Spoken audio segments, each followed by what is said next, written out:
aktibidad? Sa English ko labasa. Sa itlog. Itlog.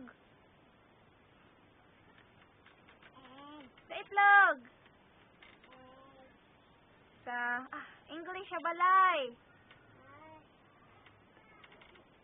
2 times 2. 4 times 4. Ang sa English sapato. Sa langgam. Sa baboy. Sa baka. Oh. Sa langgam. Sa manok. Sa iring. Sa iro. Sa isda. Sa baki.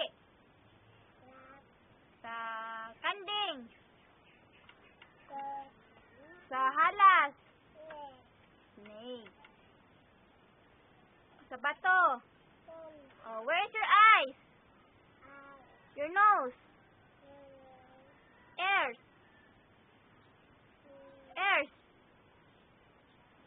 Ears. Ang neck. Neck. Very good. Bye-bye na. Bye-bye. Beautiful eyes. Oh. Eyes.